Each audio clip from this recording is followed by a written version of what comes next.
a sentimental journey.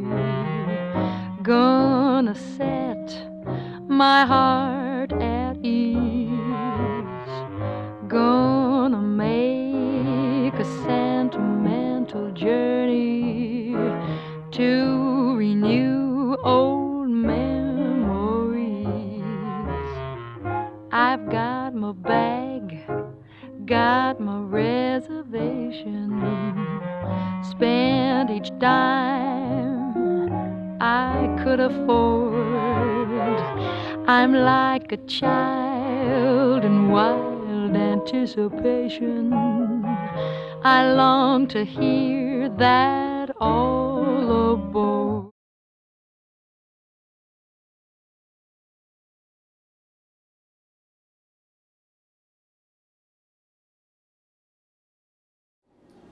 When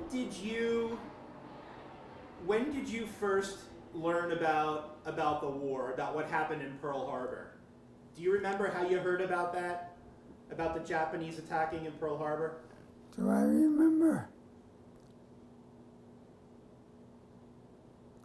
Yeah, I think I was to the movies and I was coming home and I heard about it.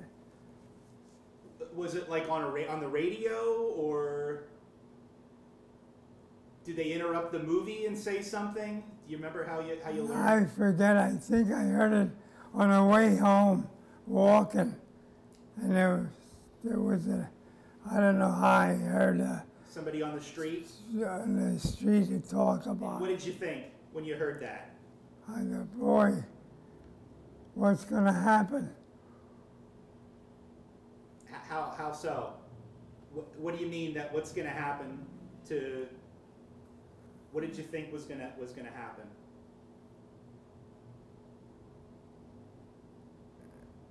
I was wondering if it's going to really be a war. So after Pearl Harbor, you learned about the Japanese attacking Pearl Harbor. When did you were working at the steel at the time? I was working, yeah, And you worked at what part of the steel? in the machine shop. The number two Number machine. 2 machine shop. At one time, that was the largest machine shop in the world. The Bethlehem Steel trained you to be a machinist. Yes, I served the apprenticeship, 4-year apprenticeship. Okay. So by you having those skills, that was a valuable commodity to the Navy, correct? Yes. The Navy didn't want me because I was learning a trade. After I was done with my trade, the Navy grabbed me right away. The Navy grabbed you right away. Yeah, when I finished the trade. So the Bethlehem Steel trained you. And then when I was done with the trade, the Navy grabbed me right away. When? I don't remember, but I knew I was going to go because I finished the trade because they need the Navy men so bad. Do you remember, what did you think when they told you were going? What did you think when they said you're going to the Navy? Were you angry? Were you glad to go? I was willing to go. I was glad to go. Was it something you looked forward to, or? Yeah, I was looking forward to that because I figured they trained me and they wanted me. So you were that was your way of giving back because they trained you how to be a machinist. Yeah. You were on the USS Rockingham, right? Yeah, that's right. And that was APA 229, correct? That's correct. So where did you get on the Rockingham? When did you get on that ship? Oh, Was that in California somewhere, or? that was in, I think it was,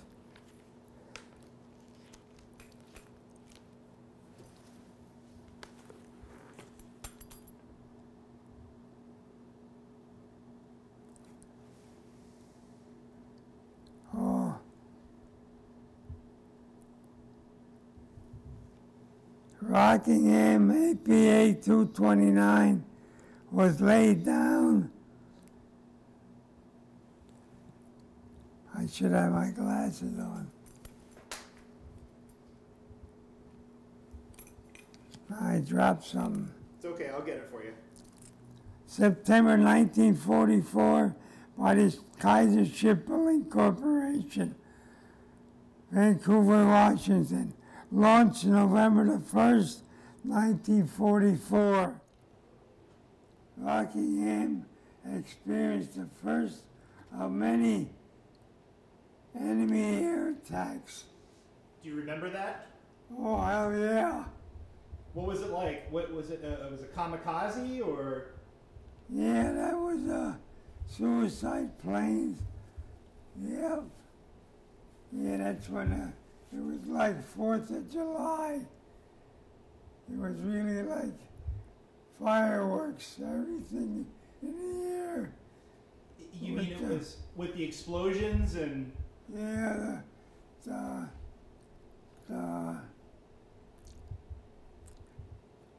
where the heck were they? Did the ship ever get hit? My ship never got hit.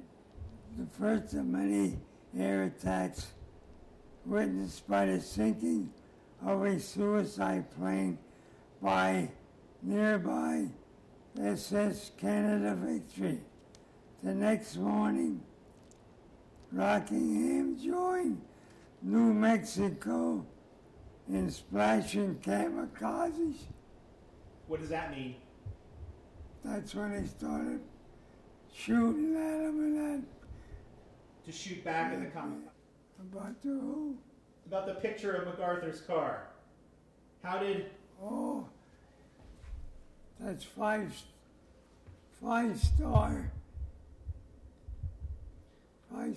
General USA #1. And turn it around so I can see it on the camera. Oh, 9/23/45, Yokohama, Japan.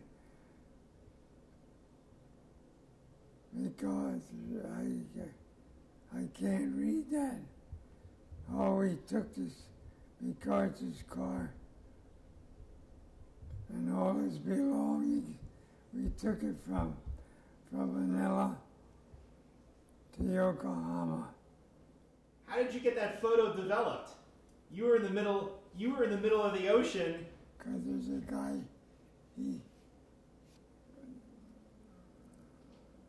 He was running a dark room? he had it where the fire pump was. Nobody ever went down there, no officers. And he had a dark room down there, and he developed the pictures. And he made that print. Yeah. You weren't allowed to have cameras or anything, correct? Yes, you were. You were. But you had to give it to the executive officer. Okay. But I never gave mine. Could you have gotten in trouble for that? I don't know if anybody ever did. Nobody really cared, though? I guess not. It was a rule, but nobody followed it? Yeah. That's A division. That's auxiliary. Are you in this picture here? Yeah. You see Oh, me? I see it.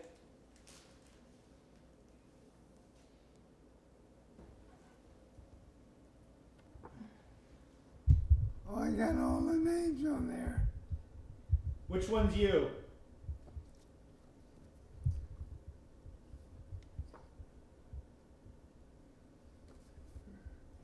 Right here. Right there. How old were you then? 20s? 22? 24? 20. Oh, well, let's see that. What year that was? 40. 25. 25 years old. Yeah, that was taken 9/17/45. I was born 1920, so that maybe 20. And was that one of the photos that your friend developed? I forget who took that now, because our officer was on there. there's the officer of A Division. That's the chief. And that's me. And that's a fellow from Bethlehem Steel. But he worked for the Bethlehem Steel. He knew more than the officers. And that's true in most cases, right? Yeah, because he worked for the Bethlehem Steel. How about this one? Oh, that's... Did you read the back? No, I didn't. That's me taken in Hollywood's Palladium, 1/22/45. So I was 25 years old there. And I put down this one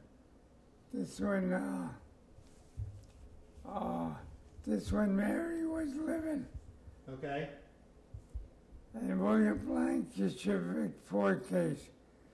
Blankenship gave me this picture to me, honey, because he says it wasn't a good picture of himself.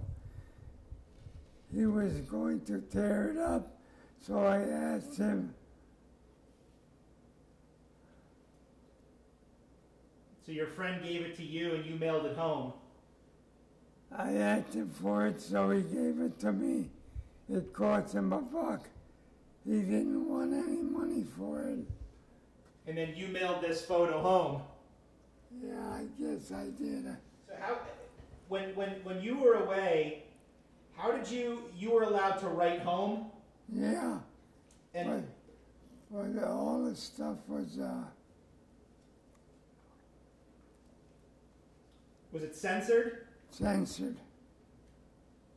And how could you tell where you were, or were you allowed to say? I couldn't tell. Like that one time when I says that Mary, I says, is your mother okay now? That was to let her know I was in Okinawa, but she didn't get it. I says, is your mother okay now? And that was your way of being cryptic about... I tried to get the message to her that I was in Okinawa. And that you were okay. Yeah. The Battle of Okinawa was April 26th to May 4th, 1945. Yeah. And even though you were a machinist mate, what else did you do on the ship when the aircraft started coming in? What would you do? Did you go to a battle station, or did you man one of the guns? I had a battle station. And what was that? What did you do? Did you have to get ammunition, or? No, I didn't have to do nothing with ammunition. I just about standby generator. Standby generator I was. Was that for like a fire pump, or what was that for? Just for electrical? For electricity, get power for the ship. When the battle started, were there cannons, or there were guns on your ship, correct? Yeah, we had a 50 caliber machine gun.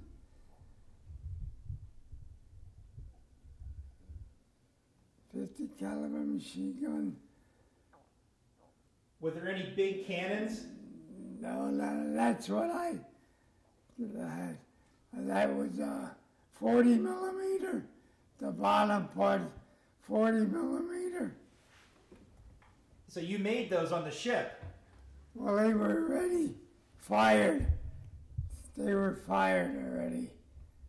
So I took the empty cases, and then later on, I took it down to the machine shop, and I put in a lathe, and I cut it off. So that made the base. So that made the base for the can holder. And then I took 50 caliber machine gun and 20 millimeter cases. So that's how I made the can holders. What was it like when the battle was going on? Was it loud? Did the ship move? It was loud, that's why my hearing had something to do. There weren't any big cannons on your ship, but what about the others that were by you? We had, that's what we had on our ship, 40, 20, and 50 mil. Do you remember seeing the other ships shooting their cannons off? Yeah, I was watching the battleships, the 16-inch guns fly through the air. You could see them go through the air, 16-inch. Did you see any of the kamikazes hit any of the boats? Yeah, you could see them. That one ship beside of mine, the Canada Victory. Yeah, that was. Was that a Canadian ship? I guess it was, or it would have been. And they got hit by a kamikaze. Yeah, they got hit by the kamikaze. They were next to us. And your ship rescued some of those people that survived, right? The people who survived and they had to get off the ship, they came onto your ship, correct? Yeah, we took the casualties. We took the casualties, I think it tells you there. Yep. That was because of the number of people that were killed, the Marines. I have it all in there. It tells you how many were killed. 700 and some sailors was killed in the 9 days that I was there. And I think 20 ships were hit by the kamikazes when I was there. That's when we were on our way to Okinawa. Okay. This bottom. And that's the bloodiest battle in the... What were they doing on the bottom? It looks like they're almost praying. Was that a church service? Yeah, church service. They had church service before we hit Okinawa. In the picture there, it looks like everybody has their shirt off, like it was really warm. Oh. Yeah, it was warm. And then here it tells you how many ships, 22, and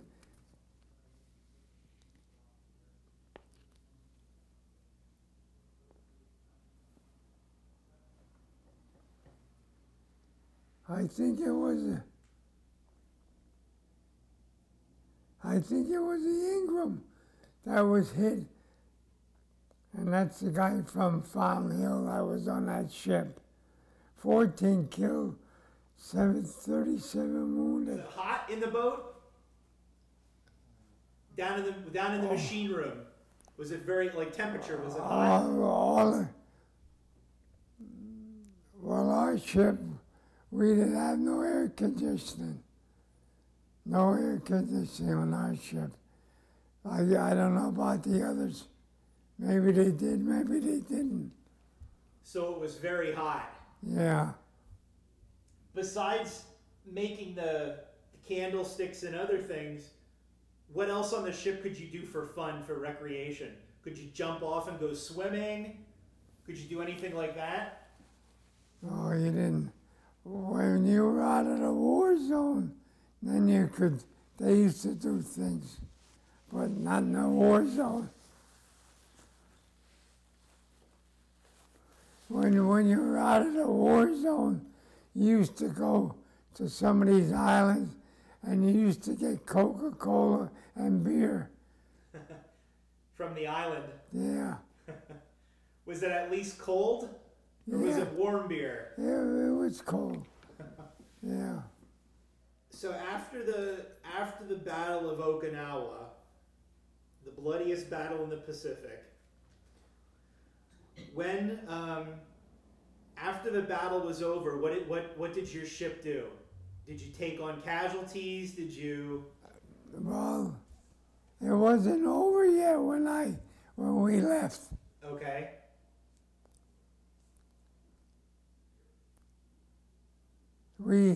we acted as a hospital ship. Then we left. How do you remember? So you took on a lot of wounded people, and where did you take them back to? You took them to Honolulu, or you took them to Pearl Harbor? Yeah, I think we went. I think we took them back to the States. I don't remember. Like right to San Francisco or someplace like that? Yeah. San Francisco was our home port. That's where we went mostly all the time. Yeah. We acted as a hospital ship. And they done operations on our ship. We had 2 operating rooms on our ship. And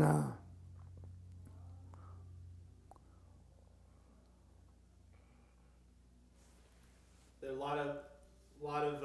lot of sick and injured people that you were taking back to San Francisco.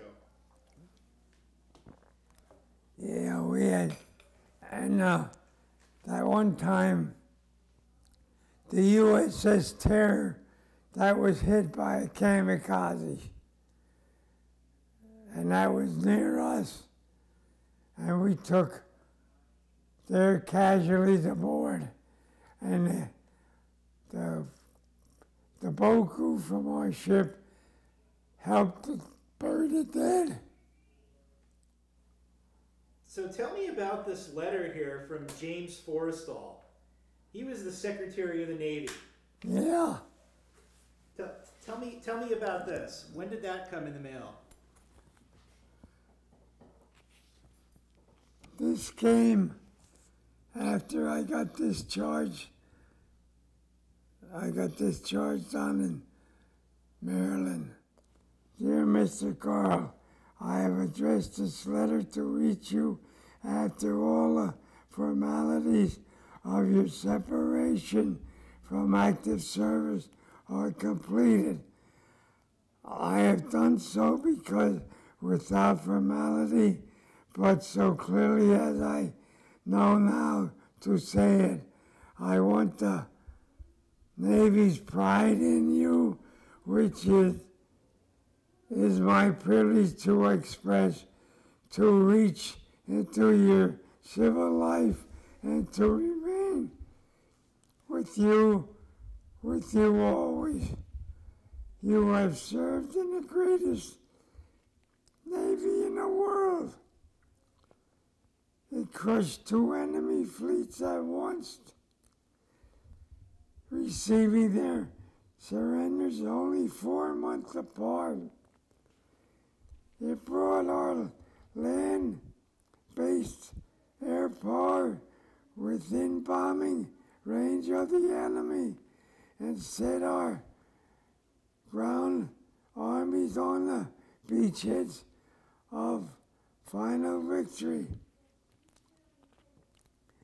It performed the multitude of tasks necessary to support these military operations. No other Navy at any time has done so much. For your part in these achievements, you deserve to be proud as long as you live. The nation which you served at a time of crisis will remember you with gratitude. The best wishes of the Navy go with you into your civilian life. Good luck. Sincerely yours, James Forrestal. I'm looking at some papers here. It looks like this may have been from your reunion in '92. Oh.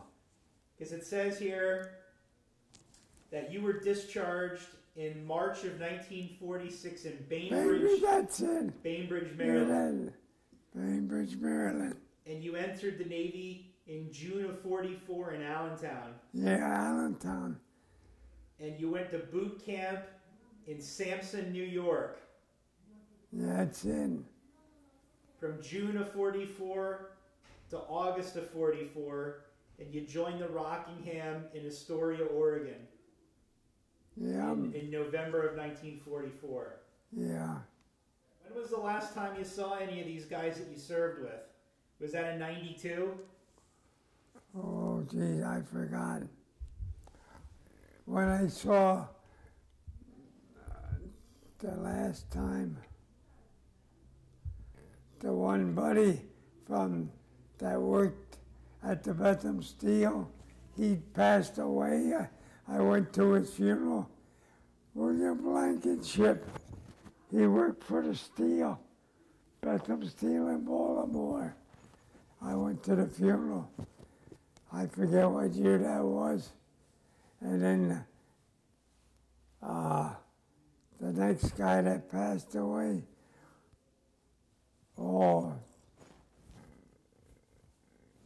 was John Valancourt from North Carolina.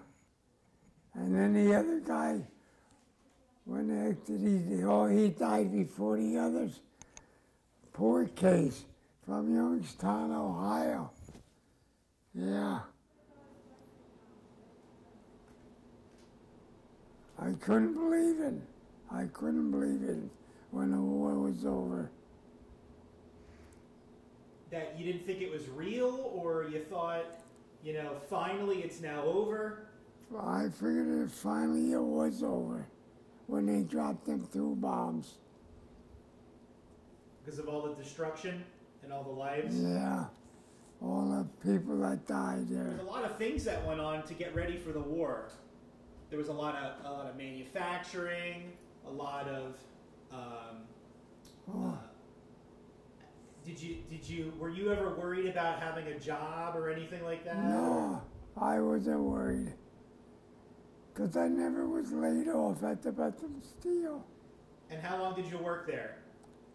35 and a half years.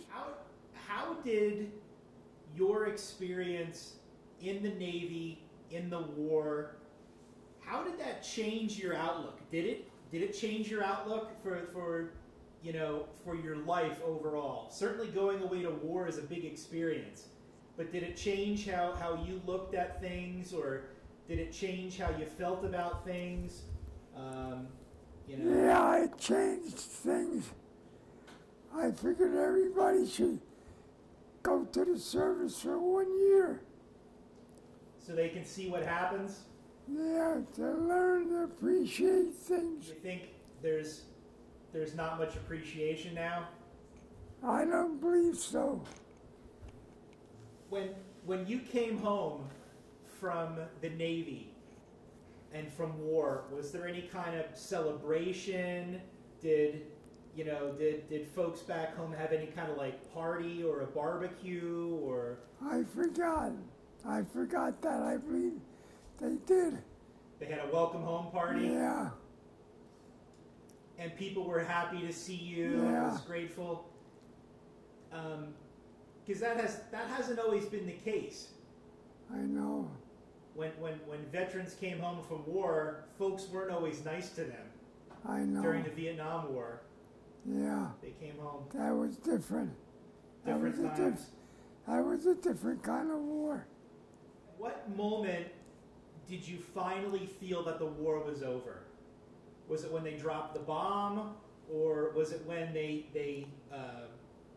finally surrendered? When they signed on the ship, when they signed MacArthur and all those Japanese got on a ship, American ship, and they signed. So that's when you finally felt that it was officially over. Were you angry at what the Japanese did? Yeah, I guess I was.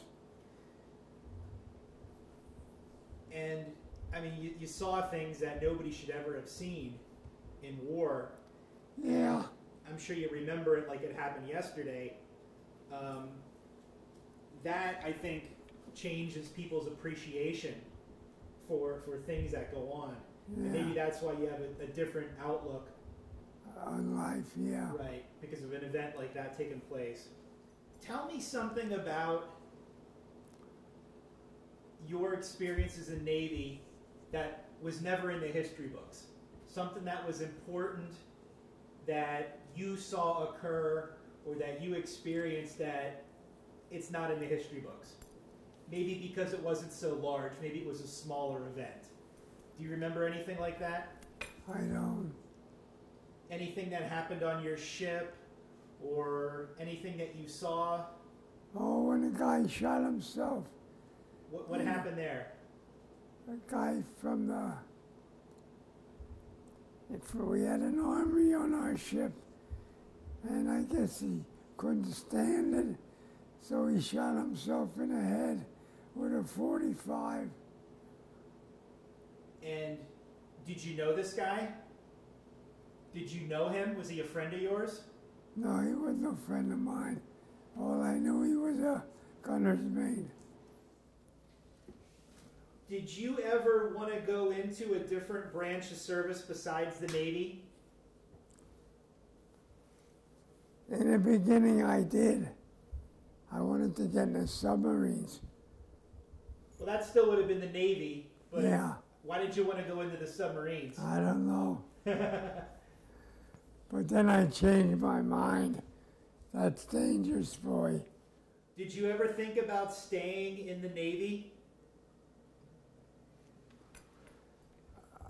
I thought about staying in the reserves, but then I changed my mind. You had enough of it? Yeah, nah.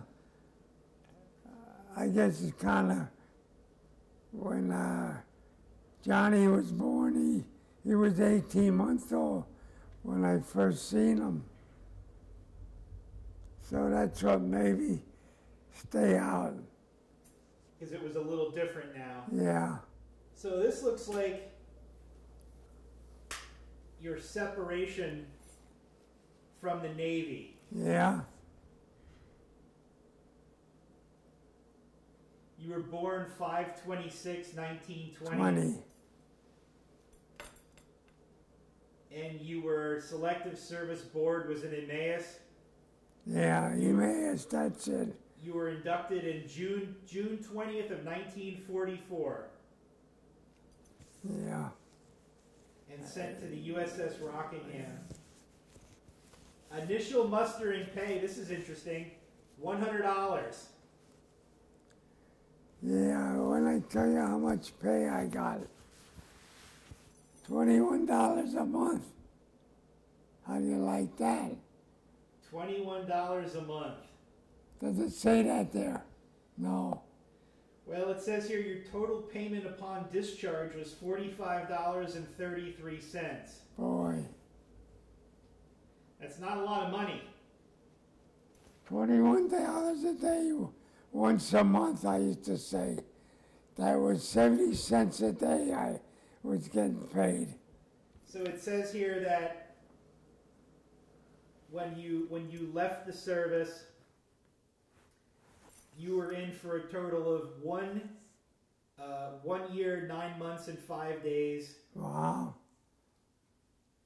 And when you separated from the Navy with your honorable discharge, that you received the Pacific Theater Ribbon with 1 battle star, the American Theater Ribbon, the Victory Medal. Were you ever injured in? You never got a Purple Heart or anything like that? You never got hurt on the ship? No. So is there anything else that you want to tell me about your time in the Navy or in the war?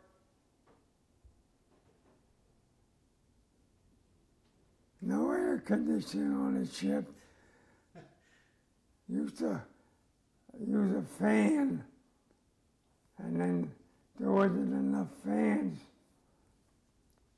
And it was hot as hell. Hot as hell. And then you'd put the fan over in your bunk, and then you'd fall asleep, and then you get awake, you were hot. Then you look, somebody else has a fan on. That used to get me. They'd steal your fan. And then when we were out of the war zone, then I got a a folding cot. I don't know where I got it. And I used to sleep topside. When I was outside of the war zone, you could do that. So I think I have a picture someplace there. So you'd sleep up on the deck? Yeah, up on the top deck. When you could allow the sleep outside of the war zone. For people that are going to see this, folks that might watch this video a month from now or 10 years from now, what is there anything that you want to say about what it was like to be in the war, to summarize? Is it a good time? It was a bad time? Well, it was a good experience. You learn to appreciate things. And it changed the way that you looked at the world from then on. Yeah. And you certainly had a more of a profound appreciation. Is that right? Yeah. Okay. All right. Yeah, that's...